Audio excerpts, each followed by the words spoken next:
আসসালামু আলাইকুম। 18 বাংলা সংবাদে সবাইকে স্বাগত জানাচ্ছি। আমি শারমিন সালাম। শুরুতেই বিআরবি কেবলস সংবাদ শিরোনাম। দায়িত্ব পালন অসম্ভব করে তুললে সরকার প্রয়োজনীয় সিদ্ধান্ত নেবে, উপদেষ্টা পরিষদের বিবৃতি। নির্বাচন, বিচার ও সংস্কার কাজ এগিয়ে নিতে বৃহত্তর ঐক্যের প্রয়োজন। চলমান রাজনৈতিক পরিস্থিতি নিয়ে প্রধান উপদেষ্টার সাথে কিছুক্ষণের মধ্যে বিএনপি ও রাতে জামায়াতের বৈঠক, আরও কয়েকটি দলের সাথে আলোচনা আগামীকাল।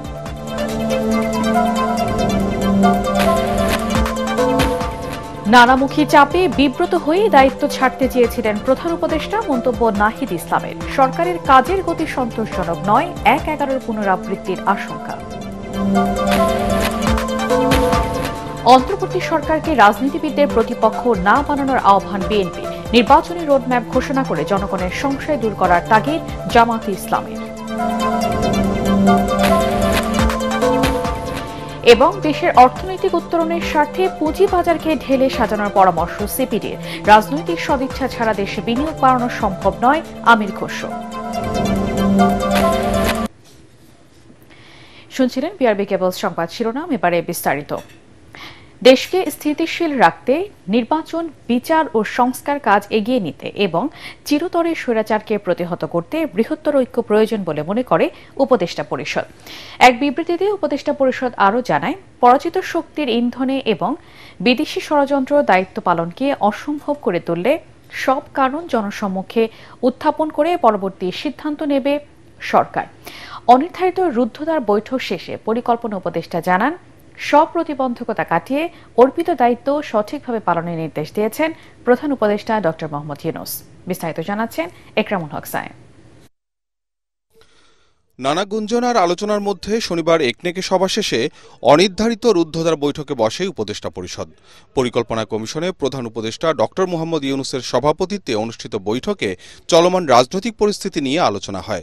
এ সময় প্রধান উপদেষ্টা অর্পিত দায়িত্ব সঠিকভাবে পালনের নির্দেশ দিয়েছেন বলে জানান পরিকল্পনা উপদেষ্টা। বলেন, এই দায়িত্বের উপর নির্ভর করছে দেশের বহু বছরের ভবিষ্যৎ। স্বপ্রণোদিতভাবে এখানে আসিনি এবং এই দায়িত্ব খুব উপভোগ্য কোনো দায়িত্ব না। আগামী নির্বাচন এবং একটা সুশাসিত গণতান্ত্রিক ব্যবস্থায় উত্তরণের জন্য যে ধরনের একটা ক্ষেত্র তৈরি করা দরকার। পরে বিবৃতি দেয় উপদেষ্টা পরিষদ। এতে বলা হয়, অন্তর্বর্তীকালীন সরকারের উপর অর্পিত ৩টি প্রধান দায়িত্ব, নির্বাচন, সংস্কার ও বিচার বিষয়ে আলোচনা হয় উপদেষ্টা পরিষদের বৈঠকে। এসব দায়িত্ব পালনে বিভিন্ন সময়ে নানা ধরনের অযৌক্তিক দাবি দেওয়া, উদ্দেশ্য প্রণোদিত ও এখতিয়ার বহির্ভূত বক্তব্য এবং কর্মসূচি দিয়ে যেভাবে স্বাভাবিক কাজের পরিবেশ বাধাগ্রস্ত করে তোলা হচ্ছে এবং জনমনে সংশয় ও সন্দেহ সৃষ্টি করা হচ্ছে, তা নিয়েও আলোচনা হয় বৈঠকে। দেশকে স্থিতিশীল রাখতে নির্বাচন, বিচার ও সংস্কার কাজ এগিয়ে নিতে এবং চিরতরে স্বৈরাচারের আগমন প্রতিহত করতে বৃহত্তর ঐক্য প্রয়োজন বলে মনে করে উপদেষ্টা পরিষদ। এ বিষয়ে অন্তর্বর্তী সরকার রাজনৈতিক দলগুলোর বক্তব্য শুনবে এবং সরকারের অবস্থান স্পষ্ট করবে। বিবৃতিতে আরও বলা হয়, শত বাধার মাঝেও গোষ্ঠী স্বার্থকে উপেক্ষা করে অন্তর্বর্তী সরকার তার দায়িত্ব পালন করে যাচ্ছে। যদি পরাজিত শক্তির ইন্ধনে এবং বিদেশি ষড়যন্ত্রে সরকারের দায়িত্ব পালনকে অসম্ভব করে তোলা হয়, তবে সরকার সব কারণ জনসমক্ষে উত্থাপন করে পরবর্তী সিদ্ধান্ত নেবে। আরও বলা হয়, অন্তর্বর্তী সরকার জুলাই অভ্যুত্থানের জনপ্রত্যাশাকে ধারণ করে, কিন্তু সরকারের সক্রিয়তা, সংস্কার উদ্যোগ, বিচার প্রক্রিয়া, সুষ্ঠু নির্বাচন ও স্বাভাবিক কার্যক্রমকে বাধাগ্রস্ত করে এমন কর্মকাণ্ড অর্পিত দায়িত্ব পালন করাকে অসম্ভব করে তুললে সরকার জনগণকে সঙ্গে নিয়ে প্রয়োজনীয় সিদ্ধান্ত নেবে। একরামুল হক সায়েম, এটিএন বাংলা, ঢাকা। এদিকে দেশের চলমান রাজনৈতিক পরিস্থিতি নিয়ে কিছুক্ষণের মধ্যে রাষ্ট্রীয় অতিথি ভবন যমুনায় প্রধান উপদেষ্টা ড. মোহাম্মদ ইউনূসের সাথে বৈঠকে বসছে বিএনপি। ড. খন্দকার মোশাররফ হোসেনের নেতৃত্বে বিএনপির 4 সদস্যের প্রতিনিধি দল এতে অংশ নেবেন। বৈঠকে অংশ নিতে যমুনায় প্রবেশ করবেন বিএনপি নেতারা। বিএনপির পর রাত 8:30টায় প্রধান উপদেষ্টার সাথে বৈঠক করবে জামায়াতে ইসলামীর বাংলাদেশ। এতে দলের পক্ষে নেতৃত্ব দেবেন জামায়াতের আমির ড. শফিকুর রহমান। এদিকে রাজনৈতিক পরিস্থিতি নিয়ে আগামীকাল বিভিন্ন রাজনৈতিক দলের সাথে বৈঠক করবেন প্রধান উপদেষ্টা ড. মোহাম্মদ ইউনূস।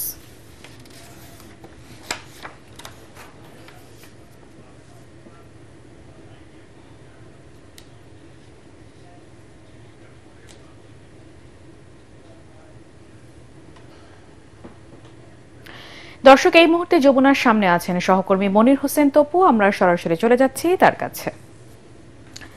তপু, প্রধান উপদেষ্টার সাথে বিএনপির বৈঠক নিয়ে আপনার কাছে আরো কি কি তথ্য আছে আমাদেরকে জানান।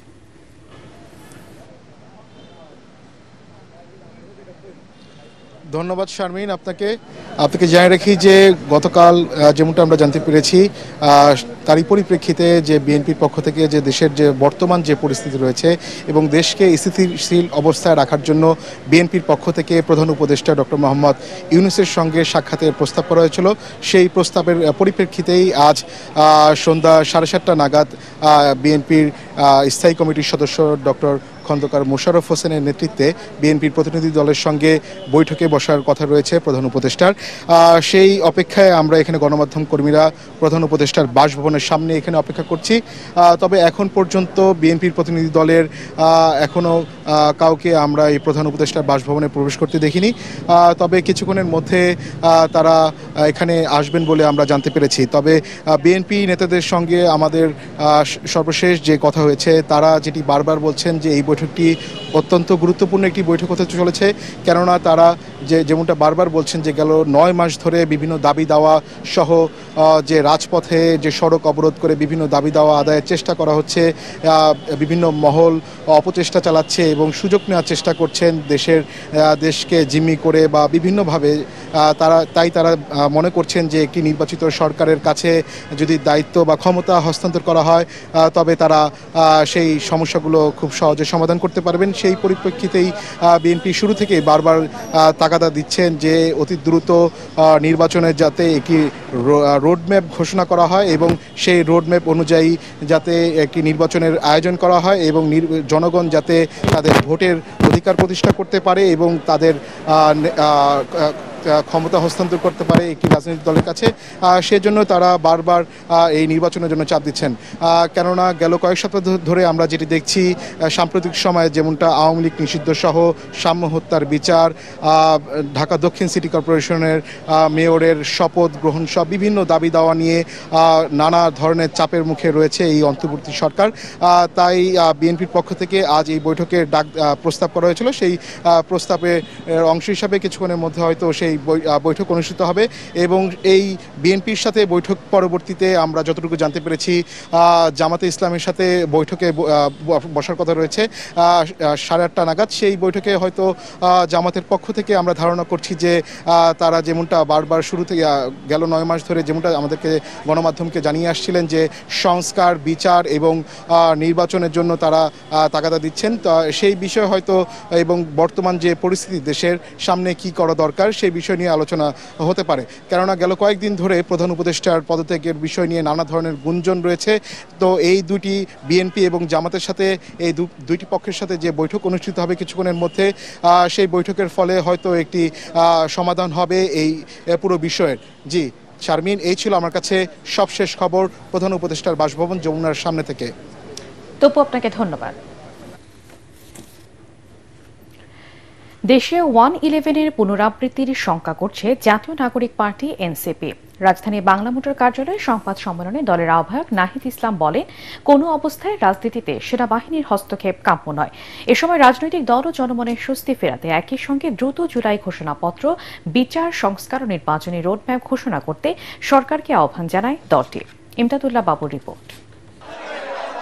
বিভিন্ন দাবি দাওয়ার আন্দোলন, রাজনৈতিক পরিস্থিতি ও নির্বাচনকে কেন্দ্র করে সারা দেশে চলমান অস্থিরতার মধ্যে দলের শীর্ষ নেতাদের নিয়ে জরুরি সংবাদ সম্মেলন ডাকেন জাতীয় নাগরিক পার্টি এনসিপির আহ্বায়ক নাহিদ ইসলাম।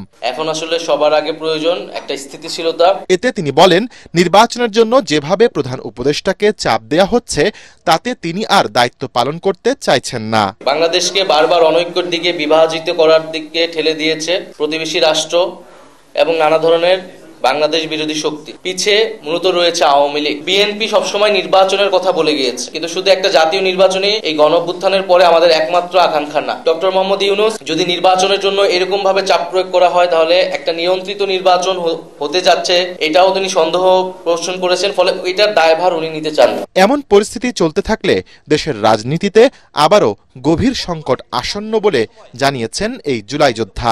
1-11 বন্দোবস্ত বলতে কিন্তু এটাই বোঝায় যে সেনা সমর্থিত এবং বিদেশি শক্তির প্রভাবে দেশে একটা গণতন্ত্র বিরোধী একটা সরকার। আমরা সেনাবাহিনীর প্রতি আমাদের শ্রদ্ধা আছে। সেনাবাহিনী দেশের গুরুত্বপূর্ণ একটি প্রতিষ্ঠান, কিন্তু তার কাজ নয় রাজনৈতিক বিষয়ে সিদ্ধান্ত দেওয়া। জুলাই আগস্ট গণহত্যার বিচার ও বিভিন্ন কমিশনের সংস্কার কার্যক্রম যে গতিতে চলছে তাতে অন্তর্বর্তী সরকারের উপর এনসিপি সন্তুষ্ট নয় জানিয়ে সরকারের কাছে 3টি বিষয়ে দ্রুত রোডম্যাপ চান নাহিদ। নির্ধারিত সময়ের মধ্যেই জুলাই ঘোষণাপত্র প্রদানের ব্যবস্থা করা উচিত। বিচার, সংস্কার এবং নির্বাচন এই 3টিরই রোডম্যাপ একসাথে প্রকাশ করা উচিত। তাহলে জনমনে এবং সকল রাজনৈতিক দলগুলোর মধ্যে এক ধরনের স্বস্তি তৈরি হবে, আস্থার জায়গা তৈরি হবে। আমরা গণপরিষদ এবং আইনসভা নির্বাচনটি চাই।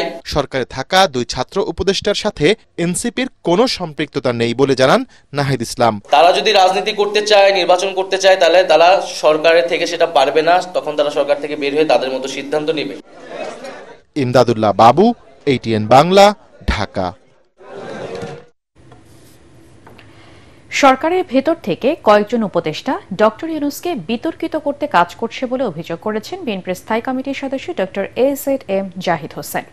জাতির স্বার্থে তাদের লাগাম টেনে ধরার আহ্বান জানিয়েছেন তিনি। জনপ্রত্যাশা অনুযায়ী কাজ না করলে স্বৈরাচার সরকারের মতো অবস্থা হবে বলে হুঁশিয়ারি করেন তিনি। চলমান সংকট সমাধানে গণতান্ত্রিক উত্তরণই একমাত্র পথ বলে মন্তব্য করেছেন আরেক নেতা মঈন খান। কামরুজ্জামান রাজীবের রিপোর্ট। জাতীয় প্রেস ক্লাবে বর্তমান রাজনীতি ও জাতীয় সংসদ নির্বাচন শীর্ষক আলোচনা সভায় বিএনপির স্থায়ী কমিটির সদস্য AZM জাহিদ হোসেন বলেন, কিছু উপদেষ্টার কারণে বিতর্কিত হচ্ছেন ডক্টর ইউনূস। সেসব উপদেষ্টার বিরুদ্ধে ব্যবস্থা নেয়ার দাবি জানিয়ে রাজনৈতিক দলকে প্রতিপক্ষ না বানানোর আহ্বান জানান বিএনপির এই নেতা। বলেন, ডক্টর ইউনূসের নেতৃত্বে অন্তর্বর্তী সরকার সফল হবে বলে মনে করে বিএনপি। সেনাবাহিনীকে জুলাই আন্দোলনের সফলতার অন্যতম সহযোগী উল্লেখ করে তাদের বিতর্কিত করার চেষ্টার সমালোচনা করেন তিনি। শূন্য স্থান কখনোই শূন্য থাকে না, হয়তো একটু ঝড় হয়। স্পষ্টভাবে বলতে চাই, বাংলাদেশ জাতীয়তাবাদী দল মনে করে অন্তর্বর্তীকালীন সরকার ডক্টর মোহাম্মদ ইউনূসের নেতৃত্বে ইনশাআল্লাহ সফল হবে। মানুষ তাদের পিছনে আছে, কিন্তু উনাকে যারা বিভিন্নভাবে বিতর্কিত করার সরকারের কার্যক্রমকে চেষ্টা করে, এখনো সময় আছে, লাগাম টেনে ধরুন। রাজনীতিবিদদেরকে, রাজনৈতিক দলকে প্রতিপক্ষ বানানোর চেষ্টা করবেন না। প্রেস ক্লাবে আরেক অনুষ্ঠানে বিএনপির স্থায়ী কমিটির সদস্য ডক্টর মঈন খান বলেন, নির্বাচনের মাধ্যমে দেশকে সঠিক পথে আনতে হবে। নির্বাচন নিয়ে ধোঁয়াশা তৈরির কোনো সুযোগ নেই। আজকে সরকার যদি বলে যে এই সরকার এসেছে নির্বাচন দায়িত্ব নিয়ে নয়, তাদের আরো দুনিয়ার সব দায়িত্ব নিয়ে তারা এসে, তাহলে তো 100 বছরের মতো লাগবে বাংলাদেশ। বিগত 15 বছর বাংলাদেশে সঠিক নির্বাচন হয়নি, সেই কারণে আমরা সঠিক পথে যেতে পারি। দোষটা নির্বাচনের নয়, দোষটা যারা ওই সঠিক নির্বাচন করেনি তাদের। অনুষ্ঠানে যোগ দিয়ে গণ অধিকার পরিষদের সভাপতি নুরুল হক নূর বলেন, প্রধান উপদেষ্টাকে দুষ্ট চক্র ঘিরে রেখেছে, তাই উপদেষ্টা পরিষদকে পুনর্গঠন করতে হবে। আস্থা বিশ্বাসের সম্পর্ক অর্জন করতে হবে। আপনি যদি শুধু কিচেন ক্যাবিনেটের ষড়যন্ত্রে আপনি যদি পা দিয়ে যদি আপনি রাজনৈতিক দলগুলোর সাথে দূরত্ব তৈরি করে ফেলেন, তাহলে আপনি নিজে অসম্মানিত হবেন, দেশকে একটা বিপদের মধ্যে ফেলাবেন। কামরুজ্জামান রাজীব, ATN বাংলা, ঢাকা। পদত্যাগ করতাম। দেশের চলমান রাজনৈতিক সমস্যার সমাধানে আবারও সব দলকে নিয়ে আলোচনায় বসতে প্রধান উপদেষ্টা ডক্টর মোহাম্মদ ইউনূসের প্রতি আহ্বান জানিয়েছেন জামাত ইসলামের আমির ডক্টর শফিকুর রহমান। রাজধানী মগবাজারে আল ফালা মিলনায়তনে দলের মজলিসে শুরার অধিবেশনে এই আহ্বান জানান তিনি। এ সময় জনগণের সংশয় দূর করতে দ্রুত সংস্কার ও নির্বাচনের রোডম্যাপ ঘোষণার তাগিদও দেন আমিরের জামাত। একই সাথে সেনাবাহিনীকে বিতর্কিত না করতে সবার প্রতি আহ্বান জানান তিনি। খায়রুল ইসলামের রিপোর্ট। একটা বিশেষ অবস্থায় অবস্থান করছে। বাংলাদেশ জামায়াত ইসলামীর দলীয় সর্বোচ্চ নীতি নির্ধারণী ফোরাম কেন্দ্রীয় মজলিসে শুরার অধিবেশনে যোগ দেন সারা দেশ থেকে আসা সদস্যরা। এ সময় জামায়াতের আগামী দিনের করণীয় বিষয় নিয়ে আলোচনা করেন দলটির নেতা কর্মীরা। বাঘটি সফলভাবে আমাদেরকে অতিক্রম করতে হবে ইনশাআল্লাহ। অধিবেশন উদ্বোধন করে জামায়াত আমির বলেন, দেশের বর্তমান পরিস্থিতিতে সব পক্ষের আলোচনার মধ্যে দিয়েই সমাধান সম্ভব। সংঘাত এবং কাদা ছোড়াছুড়ির মধ্য দিয়ে জাতিকে আর অনিশ্চয়তার দিকে ঠেলে দেওয়া কোনো অবস্থায় সমীচীন হবে না। এই সংস্কৃতির অবসান হওয়া উচিত। এর জন্য প্রয়োজন অর্থবহ ডায়ালগ। এই দায়িত্বটা মূলত বর্তমান সরকারকেই নিতে হবে। জনগণের সংশয় দূর করতে একই সাথে সংস্কার ও নির্বাচনের রোডম্যাপ ঘোষণার গুরুত্ব তুলে ধরেন ডাক্তার শফিকুর রহমান। নির্বাচনকে অর্থবহ করার জন্য গুরুত্বপূর্ণ কিছু সংস্কার লাগবে। নির্বাচনের একটা রোডম্যাপ তার পাশাপাশি দেওয়া হোক, তাহলে জনমনের স্বস্তি এবং আস্থা তৈরি হবে। এ সময় কথা বলেন সেনাবাহিনী প্রসঙ্গেও। সেনাবাহিনী আমাদের গর্বিত সেনাবাহিনী, ইতিহাসের গুরুত্বপূর্ণ বাঁকে তাদের অনেক মর্যাদাপূর্ণ অবদান রয়েছে। জুলাই আন্দোলনে হত্যা ও গুমের অপরাধীদের বিচার না হলে দেশ গভীর অন্ধকারে যাওয়ার আশঙ্কাও করেন আমিরে জামায়াত। যদি অপরাধীদের বিচার সুষ্ঠুভাবে না হয় তাহলে অপরাধ চক্র বৃদ্ধি পাবে। খায়রুল ইসলাম, এটিএন বাংলা, ঢাকা। হাইকোর্ট নিয়ে বিরূপ মন্তব্য করায় লিখিতভাবে ও সংবাদ সম্মেলন করে প্রকাশ্যে ক্ষমা চাইতে এনসিপি নেতা সার্জিস আলমকে লিগ্যাল নোটিশ পাঠানো হয়েছে। সুপ্রিম কোর্টের আইনজীবী জসিমউদ্দিন সার্জিস আলমকে এই লিগ্যাল নোটিশ দেন।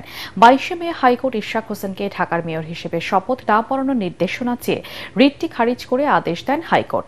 এই আদেশের পর ফেসবুক পোস্টে এনসিপি নেতা সার্জিস আলম লেখেন, মব তৈরি করে যদি হাইকোর্টের রায় নেওয়া যায় তাহলে এই হাইকোর্টের দরকার কি? এই পোস্টকে কেন্দ্র করে পাঠানো নোটিশে সার্জিস আলমকে সুপ্রিম কোর্টের রেজিস্ট্রার জেনারেলের কাছে লিখিতভাবে ক্ষমা চাইতে বলা হয়েছে। একই সঙ্গে নোটিশ পাওয়ার 2 ঘণ্টার মধ্যে সংবাদ সম্মেলন ডেকে তাকে প্রকাশ্যে ক্ষমা চাইতে বলা হয়েছে, অন্যথায় আইনগত ব্যবস্থা নেওয়া হবে বলে জানান রিটকারীর আইনজীবী। মিস্টার সার্জিস আলম তার ফেসবুকে একটা পোস্ট দিয়েছেন, যে পোস্টে বলেছেন মব তৈরি করে যদি হাইকোর্টের রায় নেওয়া যায় তাহলে এই হাইকোর্টের দরকার কি? আমি মনে করি এটা আদালত অবমাননার শামিল। তাই আজকে আমি জনাব সার্জিস সাহেবকে 2 ঘন্টার নোটিশ প্রাপ্তির পরে 2 ঘন্টার সময় দিয়ে একটা আদালত অবমাননার নোটিশ দিয়েছি এবং এই নোটিশে আমি বলেছি বাংলাদেশের মাননীয় প্রধান বিচারপতি বরাবর রেজিস্ট্রার জেনারেলের মাধ্যমে নিঃশর্ত ক্ষমা চাইতে এবং প্রেস কনফারেন্স করে জাতির কাছে ক্ষমা চাওয়ার জন্য আমি নোটিশটা দিয়েছি।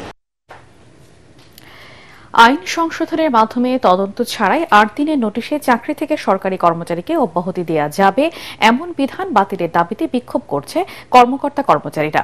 সকালে সচিবালয়ে একাধিক কর্মচারী সংগঠনের নেতৃত্বে এই বিক্ষোভ মিছিল বের হয়। এ সময় সচিবালয় কর্মকর্তা কর্মচারী সংযুক্ত পরিষদের সভাপতি নুরুল ইসলাম অভিযোগ করেন, নতুন এই আইনের কারণে কর্মচারীদের মধ্যে ভয় ও আতঙ্ক দেখা দিয়েছে। ছুটি নিয়ে অনুপস্থিত থাকলেও চাকরিচ্যুত হওয়ার সম্ভাবনা রয়েছে। আইন সংশোধনে কর্মচারীদের মতামত নেওয়া হয়নি বলেও জানান তিনি। সংশোধিত আইনটি বাতিল করা না হলে এ সময় কঠোর কর্মসূচি দেওয়ার ঘোষণা দেয় সচিবালয় কর্মকর্তা কর্মচারী সংযুক্ত পরিষদ। প্রশাসনের শৃঙ্খলা ফেরাতে সরকারি চাকরি আইন 2018 সংশোধন করে বিলুপ্ত হওয়া 1979 সালের বিশেষ আইনের বিধান যুক্ত করার উদ্যোগ নিয়েছে অন্তর্বর্তী সরকার। আওয়ামী লীগের শাসন আমলে লুটপাটের জন্যই জ্বালানি খাতে মহাপরিকল্পনা নেওয়া হয়েছিল বলে মন্তব্য করেছেন অধ্যাপক আনু মোহাম্মদ। রাজধানীর এফডিসিতে আয়োজিত ছায়া সংসদ বিতর্ক প্রতিযোগিতায় প্রধান অতিথির বক্তব্যে তিনি একথা বলেন। এ সময় বিশেষ ট্রাইব্যুনালে বিদ্যুৎ ও জ্বালানি খাতের মাফিয়াদের বিচারের দাবি জানান ডিবেট ফর ডেমোক্রেসির চেয়ারম্যান হাসান আহমেদ চৌধুরী কিরণ। মিজান শাহজাহানের রিপোর্ট। ডিবেট ফর ডেমোক্রেসির নিয়মিত আয়োজন ছায়া সংসদ বিতর্কে এবারের বিষয় সঠিক পরিকল্পনার অভাবেই জ্বালানি খাতে লুণ্ঠনের প্রধান কারণ। প্রস্তাবের পক্ষে সরকারি দল ঢাকা ইন্টারন্যাশনাল ইউনিভার্সিটি আর বিরোধী দল বাংলাদেশ টেক্সটাইল বিশ্ববিদ্যালয়। বিতর্কের মূল্যায়ন পর্বে ছায়া সংসদের স্পিকার হাসান আহমেদ চৌধুরী কিরণ বলেন, বিদ্যুৎ খাতের সাফল্য নিয়ে কাল্পনিক বক্তব্য দেওয়া ফেরিওয়ালাদের কেউ কেউ এখন কারাগারে, বাকিরা পলাতক। সময় এসেছে বিশেষ ট্রাইব্যুনালে মাফিয়াদের বিচারের মুখোমুখি করার। বিদ্যুৎ খাতের মাফিয়াদের নামের তালিকা যাতে সরকার প্রকাশ করে, বিদ্যুৎ ও জ্বালানি খাতের যে ইন্ডেমনিটি বিল করা হয়েছে সেটা বাতিল করে, অধ্যাদেশ বাতিল করে বিশেষ ট্রাইব্যুনালের মাধ্যমে জ্বালানি খাতের অপরাধীদের, জ্বালানি খাতের লুণ্ঠনকারীদের বিচারের ব্যবস্থা করবার জন্য আমরা দাবি করছি। জ্বালানি বিশেষজ্ঞ অধ্যাপক আনু মোহাম্মদ বলেন, দুর্নীতি করে টিকে থাকতে দমন নিপীড়নের পথ বেছে নিয়েছিল আওয়ামী লীগ সরকার। কুইক রেন্টাল বন্ধ করার পাশাপাশি আমদানি নির্ভরতা কমানোর পরামর্শ তার। 16 বছরে বাংলাদেশ যদি ওই কাজটা শুরু করত, যে গবেষণা করা, বিশেষজ্ঞ তৈরি করা, নিজেদের সক্ষমতা বাড়ানো, তাহলে এতদিনে কিন্তু আমাদের গ্যাস সরবরাহটা একটা বিপুল ভাবে থাকতো, যাতে আমাদের এই যে এলএনজি আমদানি, কয়লা ভিত্তিক বিদ্যুৎ কেন্দ্র, পারমাণবিক বিদ্যুৎ কেন্দ্র কিছুই করার দরকার হতো। তারা বলেন, উপর থেকে চাপিয়ে দেওয়া সিদ্ধান্ত নয়, জ্বালানির দাম নির্ধারণ করতে হবে গণশুনানির মাধ্যমে, জনস্বার্থকে গুরুত্ব দিয়ে। গণশুনানিতে যে তথ্য যুক্তি উপস্থাপন করা হবে সেটার ভিত্তিতে সিদ্ধান্ত হবে। সিদ্ধান্তটা উপর থেকে আসবে না। আগে সব প্রতিষ্ঠান অকার্যকর হয়েছিল শেখ হাসিনার আমলে, এই কারণে যে সব এটা সিদ্ধান্ত আসতো উপর থেকে, প্রাতিষ্ঠানিক প্রক্রিয়া বলে কিছু ছিল না। প্রাণ প্রকৃতিকে ধ্বংস করে রামপাল বিদ্যুৎ কেন্দ্র বলি, মাতারবাড়ি বিদ্যুৎ কেন্দ্র বলি, ইভেন রূপপুর পারমাণবিক বিদ্যুৎ কেন্দ্র বলি, এই যে অসম চুক্তির মাধ্যমে এইসব বিদ্যুৎ কেন্দ্রগুলি করা হয়েছে, সেগুলো নিয়ে ভবিষ্যতে কি হবে সেগুলি সরকারকে কিন্তু আমাদেরকে ভাবতে হবে। বিতর্কে চ্যাম্পিয়ন হয় ঢাকা ইন্টারন্যাশনাল ইউনিভার্সিটি। পরে বিজয়ীদের হাতে পুরস্কার তুলে দেন অতিথিরা। মিজান শাহজাহান, এটিএন বাংলা, ঢাকা। দেশের অর্থনৈতিক উত্তরণের স্বার্থে পুঁজিবাজারকে ঢেলে সাজানোর পরামর্শ দিয়েছেন বেসরকারি গবেষণা সংস্থা সেন্টার ফর পলিসি ডায়ালগ সিপিডির সম্মানীয় fellow doctor Debapriya Bhattacharya. Syndicate করে শেয়ার বাজার থেকে অর্থ লোপাট করা হয়েছে বলে অভিযোগ করেন তিনি। বিএনপির স্থায়ী কমিটির সদস্য ও সাবেক বাণিজ্যমন্ত্রী আমির খসরু মাহমুদ চৌধুরী বলেন, রাজনৈতিক সদিচ্ছা ছাড়া দেশে বিনিয়োগ বাড়ানো সম্ভব নয়। তরিক ইসলামের রিপোর্ট। দেশের অর্থনীতির অন্যতম চালিকা শক্তি শেয়ার বাজার, অথচ বিগত প্রায় 3 দশকে বিনিয়োগকারীদের আস্থা ফেরাতে বারবার ব্যর্থ হয়েছে।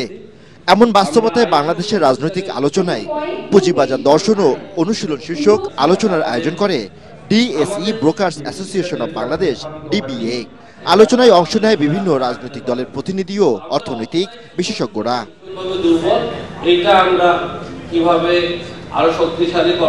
আলোচনায় সিপিডির সম্মাননীয় ফেলো ডক্টর দেবপ্রিয় ভট্টাচার্য বলেন, শেয়ার কেলেঙ্কারির বিচার না হওয়ায় ধ্বংস হয়েছে পুঁজিবাজার।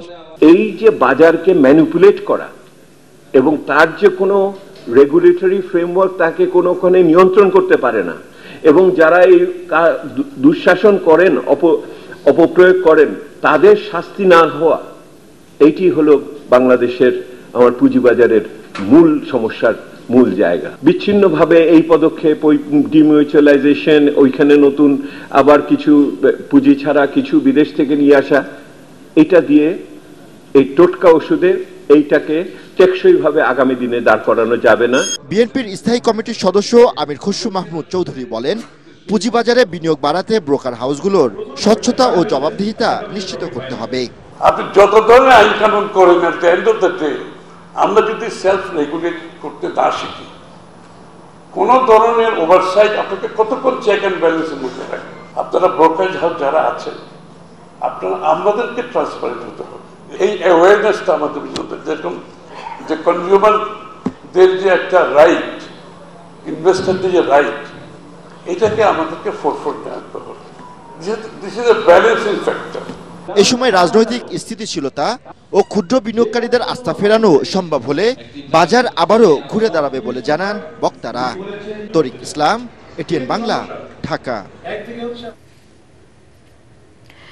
কর সংস্কার অধ্যাদেশ বাতিল সহ 4 দফা দাবিতে দেশের সব অঞ্চলে আজও কর্মবিরতি পালন করেছে জাতীয় রাজস্ব বোর্ডের আন্দোলনরত কর্মকর্তারা। আন্দোলনের অংশ হিসেবে এনপিআর চেয়ারম্যানের সঙ্গে সব ধরনের অসহযোগিতা সহ একাধিক নতুন কর্মসূচি ঘোষণা করে এনপিআর সংস্কার ঐক্য পরিষদ। ঘোষণা অনুযায়ী শনিবার সকাল থেকে আগারগাঁয়ের এনপিআর ভবনে প্লাকার্ড হাতে অবস্থান নেয় কর্মকর্তারা। এ সময় সেনাবাহিনী সহ আইন শৃঙ্খলা রক্ষাকারী বাহিনীর সদস্যদের সতর্ক অবস্থানে থাকতে দেখা গেছে।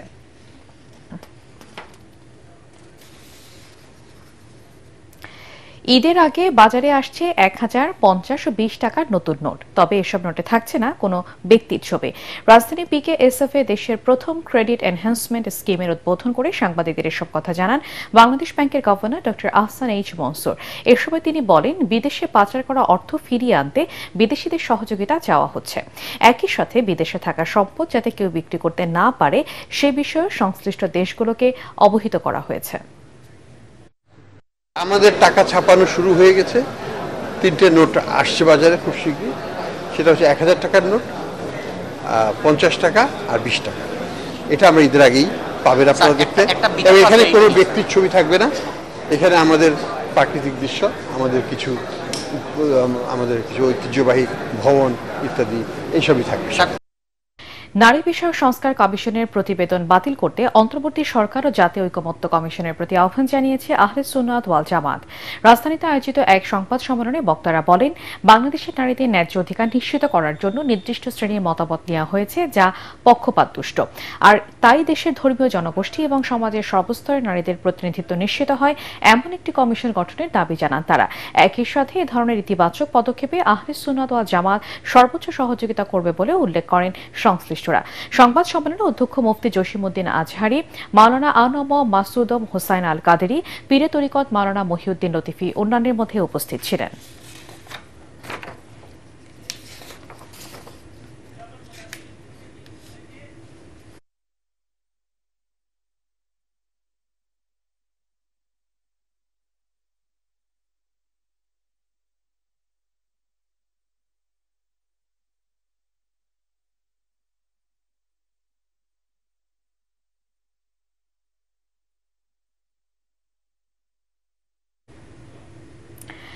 ফ্যাসিবাদ বিরোধী সব দল ও স্টেক হোল্ডারদের মধ্যে সৃষ্ট অনৈক্য দূর করতে অবিলম্বে সর্বদলীয় জাতীয় কনভেনশন করার দাবি জানিয়েছে খেলাফত মজলিস।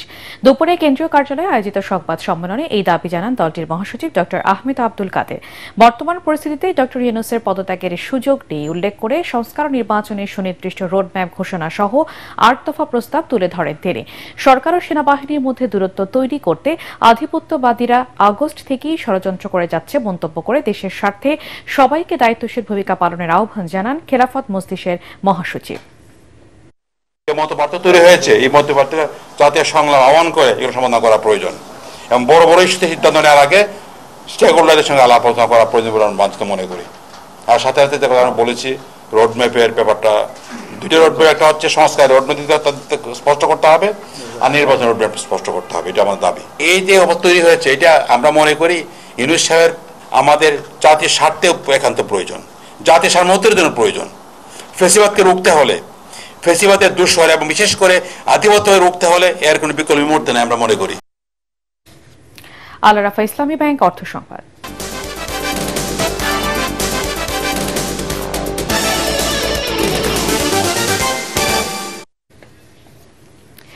ঈদ উল আজহা উপলক্ষে হাট বসার আগেই বন্দরনগরী চট্টগ্রামে বেচাকেনায় জমে উঠেছে গরুর খামারগুলো। হাটের ভিড় আর দরদামের ঝক্কি এড়াতেই খামার থেকে কুরবানির পশু কেনায় আগ্রহ বেড়েছে ক্রেতাদের মাঝে। এবছর চট্টগ্রামে চাহিদার তুলনায় প্রায় ৩৭,০০০ পশুর ঘাটতি রয়েছে বলে জানিয়েছে প্রাণী সম্পদ অধিদপ্তর। এবারে খেলার খবর।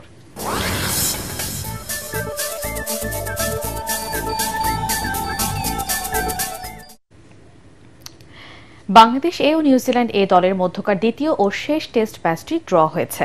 এতে ১-০ সিরিজ জিতল সফরকারীরা। আগের ৪ উইকেটে ২৭৭ রান নিয়ে চতুর্থ ও শেষে দিনের খেলা শুরু করে কিউইরা। দারুণ এক সেঞ্চুরি তুলে নেন নিক কেলি। তার ১০৩ রানে ভর করে প্রথম ইনিংসে ৩৭৯ রানে অল আউট হয় নিউজিল্যান্ড। লিড পায় ২২ রানের। বাংলাদেশের হয়ে ৪ উইকেট তুলে নেন অফ স্পিনার নাঈম হাসান। দ্বিতীয় ইনিংসে ব্যাট করতে নেমে ২৪ রান করে বিদায় নেন স্বাগতিক দলের এনামুল হক বিজয়। দলের ৫১ রানে সাজ ঘরে ফেরেন সাইফ হাসান এবং জাকির হাসান। দিনের বাকি সময় অবিদকে নিয়ে কাটিয়ে দেন জাকির। দিন শেষে ২ উইকেটে ৮৭ রান তোলে বাংলাদেশ এ দল। প্রথম ইনিংসে ৩৫৭ রান সংগ্রহ করেছিল বাংলাদেশ।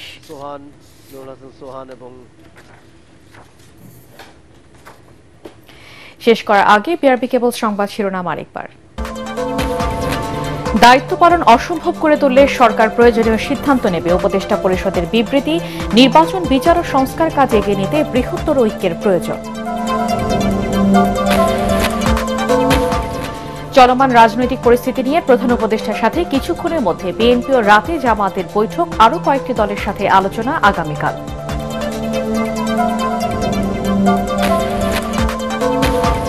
নানামুখী চাপে বিব্রত হয়েই দায়িত্ব ছাড়তে চেয়েছিলেন প্রধান উপদেষ্টা, মন্তব্য নাহিদ ইসলামের। সরকারের কাজের গতি সন্তোষজনক নয়, ১/১১ পুনরাবৃত্তির আশঙ্কা। অন্তর্বর্তী সরকারকে রাজনীতিবিদদের প্রতিপক্ষ না বানানোর আহ্বান বিএনপি। নির্বাচনী রোডম্যাপ ঘোষণা করে জনগণের সংশয় দূর করার তাগিদ জামাত ইসলামের। এবং দেশের অর্থনৈতিক উত্তরণের স্বার্থে পুঁজিবাজারকে ঢেলে সাজানোর পরামর্শ সিপিডির। রাজনৈতিক সদিচ্ছা ছাড়া দেশে বিনিয়োগ বাড়ানো সম্ভব নয়, আমির খসরু। পরবর্তী সংবাদ দেখার আমন্ত্রণ জানিয়ে এখনকার মতো শেষ করছি। ATN বাংলা সংবাদ ইউটিউবে দেখতে ব্রাউজ করুন youtube/ATN Bangla News।